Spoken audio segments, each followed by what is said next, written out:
Bumaba yung puti. Ilan na kaya ang iinom pala kaya bumaba? Ilan na kaya ang sisiw niyan? Ayan ang napisa. 6. 6 pa lang. May 6 pang hindi napipisa. Nakalog itong isa.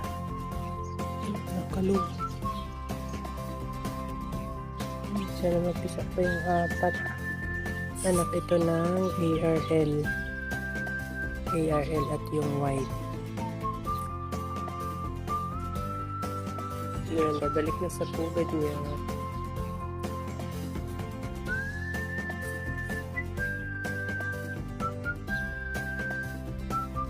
Sana mapisa pa yung ibang itlog.